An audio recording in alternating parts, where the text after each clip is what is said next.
کیا آپ نے کبھی غور کیا ہے کہ آپ کا دماغ ایک بہت ہی مصروف جگہ ہے؟ خیالات مسلسل اس کے اندر آتے اور باہر جاتے رہتے ہیں۔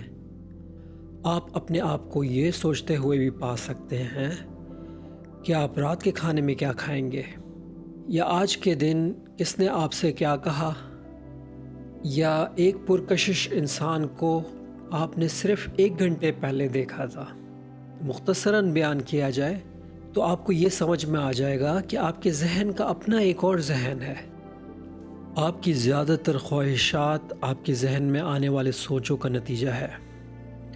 ہو سکتا ہے کہ آپ بنیادی طور پر اپنی زندگی سے مکمل طور پر مطمئن ہوں، لیکن فرض کریں کہ آپ ایک دن نیند سے بیدار ہوتے ہیں اور آپ کو اندازہ ہوتا ہے کہ آپ نیا اسمارٹ فون یا نئی گاڑی رکھنے کی خواہش رکھتے ہیں۔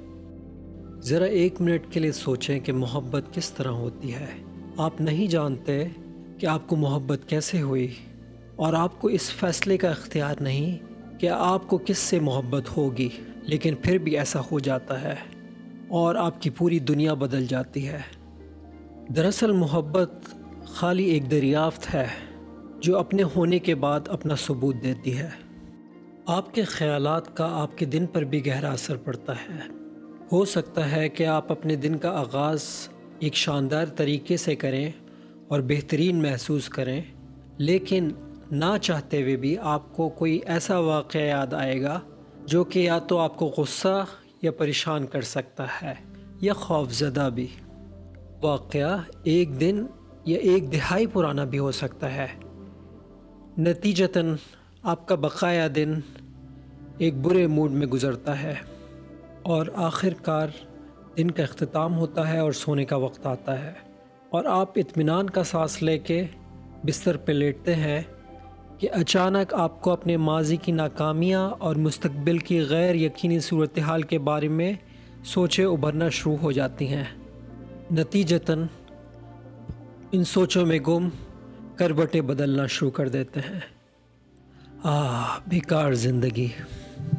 یہاں تک کہ جب آپ سو بھی جاتے ہیں تو آپ کے خیالات برے خوابوں میں بدل جاتے ہیں اور وہ آپ کو پریشان کرتے ہیں۔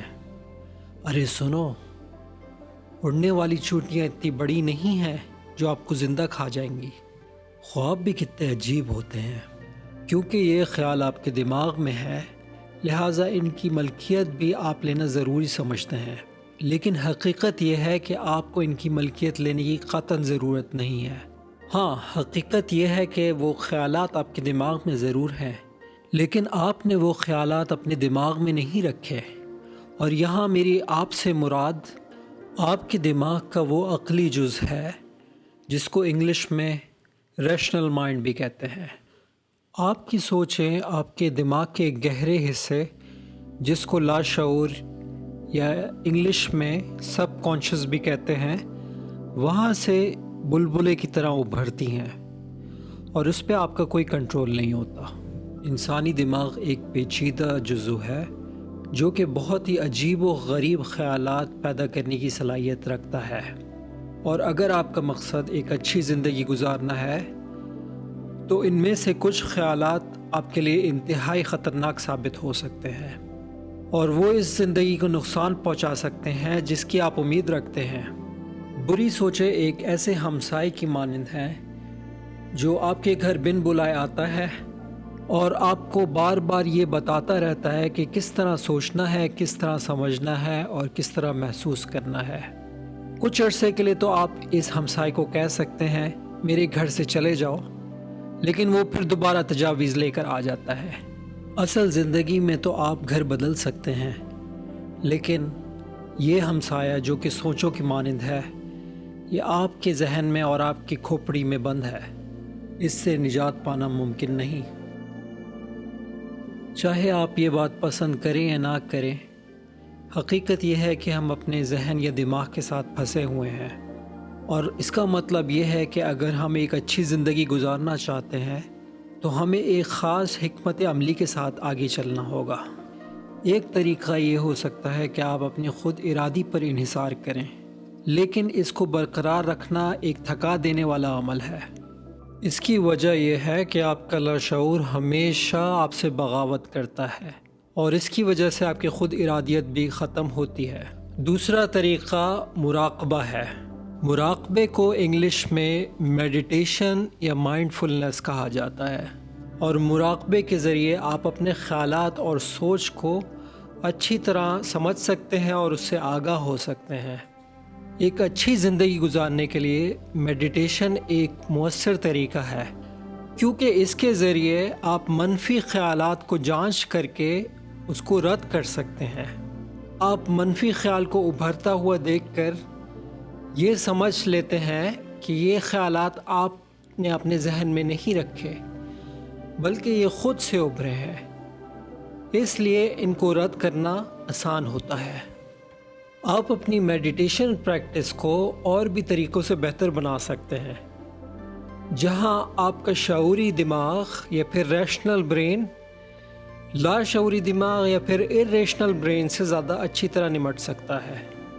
اور یہاں پر اسٹوئسزم آتا ہے۔ اسٹوئسزم دراصل ایک قدیم فلسفہ ہے۔ آج کی دنیا میں فلسفہ یونیورسٹیوں میں پڑھایا جاتا ہے، لیکن قدیم زمانے میں سقراط اپنا فلسفہ ایتھنز کی گلیوں میں پڑھایا کرتا تھا۔ اس کے انتقال کے بعد مکتبہ فلسفہ کا عروج ہوا اور تکنیک قائم ہوئی۔ قدیم اسٹوئک روزمرہ کی زندگی سے پیچھے ہٹ کے اپنے رویے کا مشاہدہ کرتے تھے۔ نفسیاتی طور پہ دوسروں کے رویے کا مشاہدہ کرنا آسان ہوتا ہے، لیکن اسٹوئکس اپنے آپ کا مشاہدہ کرتے تھے تاکہ وہ بار بار غلطی نہ کریں۔ قدیم اسٹوئک سینیکا، جو کہ رومن اسٹوئک تھا، سونے سے پہلے اسٹوئک میڈیٹیشن کرنے کو کہتا ہے، جس میں ہم دن کے واقعات پر غور کرتے ہیں۔ اس میڈیٹیشن سے ہمیں یہ پتہ لگتا ہے کہ اگر کوئی خیال ہمیں پریشان کر رہا ہے تو وہ اسی لیے پریشان کر رہا ہے کیونکہ اس کو ہم نے اپنے آپ پر حاوی ہونے دیا ہے، اور اس کا الزام ہم اپنے آپ کو ہی دے سکتے ہیں۔ اسٹوئک صرف منفی خیالات کے بارے میں شکوہ نہیں کرتے تھے، بلکہ انہوں نے ان کی روک تھام کے لیے ایک حکمت عملی وضع کی تھی۔ اسٹوئک فلسفہ حیات کی ایک ممتاز خصوصیت یہ ہے کہ مختلف نفسیاتی حربے اس کے لیے استعمال کیے گئے ہیں۔ وہ حربے غصے، ندامت، اضطراب اور خوف سمیت بہت سے منفی جذبات سے نمٹنے کے لیے تیار کیے گئے ہیں۔ اس سے یہ پتہ لگتا ہے کہ اسٹوئکس اپنے وقت کے بہت بڑے ماہر نفسیات تھے۔ آج کل کے زمانے میں ہم اسٹوئسزم کے فلسفے پر عمل کر کے ایک اچھی زندگی گزار سکتے ہیں اور اس سے بہت مستفید ہو سکتے ہیں۔ تو دوستو، امید ہے کہ آپ لوگوں کو یہ ویڈیو پسند آئی ہوگی، اور آپ سے ایک ریکویسٹ ہے کہ اگر آپ کو اس طرح کی ویڈیوز پسند ہیں تو پلیز میرے چینل کو سبسکرائب کریں اور لائک بھی کریں، کیونکہ اس سے ایک انکریجمنٹ ملتی ہے۔ اور again thank you for watching.